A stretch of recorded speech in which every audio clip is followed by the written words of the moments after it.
Welcome back to Charlie Talks Global, where today we're diving into the vibrant cultures that make our world so fascinating. Hey there, global explorers. Welcome to Charlie Talks Global, the podcast where English meets storytelling, humor meets hustle. Charlie here. And today's story is all about Japantown, where people bathe together every morning and it's totally normal. Picture this. It's 6 a.m. in the charming town of Beppu, Japan. While the rest of the world is hitting the snooze button for the third time, the locals are already up and about, heading to their morning appointment with, well, each other, in their birthday suits, and hot water. Together. Welcome to Japan's onsen culture, where communal bathing isn't just accepted, it's practically a religious experience. And before you start giggling like a middle schooler, let me tell you, this is serious business. So serious, in fact, that there are more rules for entering an onsen than there are for getting a mortgage. The great naked adventure begins. Meet Tanaka-san, a 65-year-old retiree who's been doing his morning onsen ritual for 40 years. He arrives at the local hot spring at exactly 6:15 a.m., not 6:14, not 6:16. Because punctuality in Japan is so important that trains apologize for being 20 seconds late. Ohayo gozaimasu. He cheerfully greets the attendant, who bows so deeply I'm worried he might need a chiropractor. Later, Tanaka-san pays his 500 yen entrance fee, about $3 cheaper than a Starbucks coffee, and infinitely more relaxing. Unless you're really into caffeine anxiety. Now comes the fun part, the washing station. Oh yes, my friends, you don't just waltz into a Japanese hot spring like you're cannonballing into a hotel pool. That would be like wearing shoes in someone's house, or putting pineapple on pizza in Italy. Technically possible, but culturally catastrophic. The soap opera literally, Tanaka-san sits on a tiny plastic stool that would make a kindergartner feel tall, and begins the sacred ritual of scrubbing. And when I say scrubbing, I mean scrubbing. He scrubs like he's trying to remove evidence of a crime. He scrubs like his mother-in-law is coming to inspect. He scrubs like he's preparing for surgery, a job interview, and a first date all at once. The Japanese take cleanliness so seriously that they have a saying: the nail that sticks out gets hammered down. In onsen terms, this translates to: the person who doesn't scrub gets silently judged by everyone while they pretend not to stare. After approximately 47 minutes of washing, okay, it's more like 10. But it feels like 47 when you're watching someone clean their toenails. With the dedication of a Renaissance sculptor, Tanaka-san finally approaches the holy grail, the actual hot spring. Into the soup. The water temperature is approximately 100 for F40 Celsius, which is hot enough to cook a small egg, but apparently perfect for cooking small humans. Tanaka-san slides in with the grace of a swan, while I would probably enter looking like a lobster doing interpretive dance. He sighs. A sound that's part relief, part spiritual awakening, and part I'm slowly being boiled alive, but in a good way. Around him, other early birds are having their own moment of zen. There's Suzuki-san, the baker, who's been coming here since the Showa era. There's young Yamamoto-kan, the salary man who discovered that an hour in the onsen is cheaper than therapy and comes with better water pressure. The conversation flows as naturally as the hot spring water. They discuss the weather. It's going to rain. It's always going to rain in Japan. They talk about baseball. The Hanshin Tigers are having another character-building season. They debate the philosophical implications of the new convenience store that opened down the street. Will it affect the cosmic balance of the neighborhood?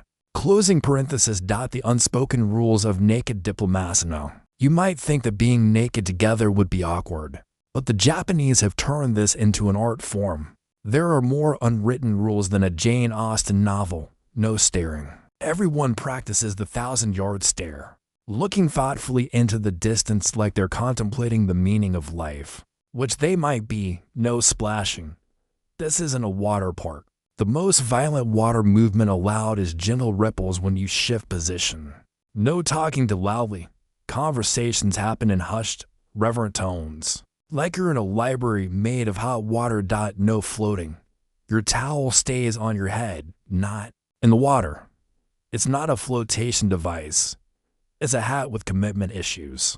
No photographing. This should be obvious. But apparently, some people need it spelled out. Your Instagram can survive without hot spring selfies. As the sun rises higher, the conversation deepens. Tanaka-san shares wisdom about life, love, and the proper way to fold a fitted sheet. Spoiler alert, it's impossible. Even in Japan, the group discusses everything, from the best way to grow tomatoes to whether aliens would understand the concept of customer service. Says Suzuki-san, settling deeper into the water. In America, they have something called hot tubs, but they wear swimsuits. The group falls silent, contemplating this bizarre foreign concept. Yamamoto-kun finally speaks. But how do you get properly clean? How do you truly relax? How do you achieve onsen enlightenment while wearing polyester?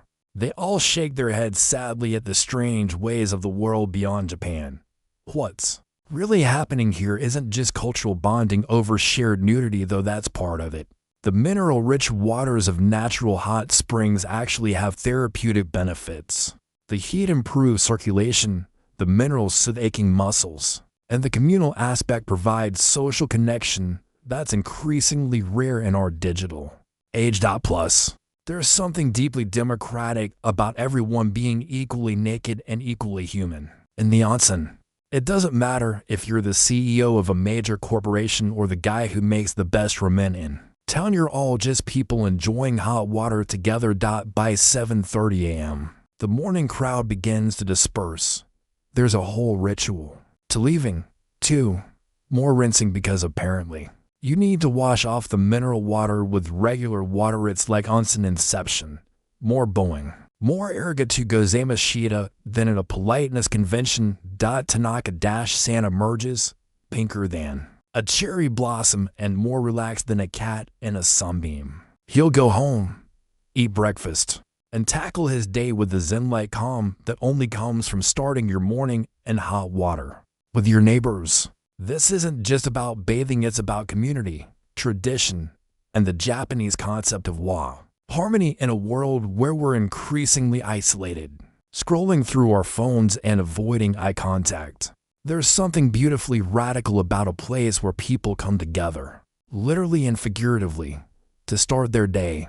Sure, it might seem strange to outsiders, but then again, we're the culture that thought it was a good idea to create reality TV shows about people living in houses together and then voting each other out. Glass houses, stones, etc. So the next time you're rushing through your morning routine, coffee in one hand, phone in the other, maybe remember the folks in Beppu who start their day with intention, community, and really hot water. They figured out something we might be missing. Sometimes the best way to face the day is to first soak in it, preferably with good company and zero clothing. And hey, if you're ever in Japan and feeling brave, why not give it a try? Just remember, scrub first, stare never, and when in doubt, bow. It works for everything in Japan. Because in the end, we're all just humans trying to stay warm in a cold world. Some of us just do it with better water temperature and more naked neighbors. That's a wrap from Charlie Talks Global. Remember, the world is weird, wonderful, and sometimes very, very naked. And don't forget to share with a friend. Catch you next time on Charlie Talks Global for more cultural deep dives that'll make you see the world differently.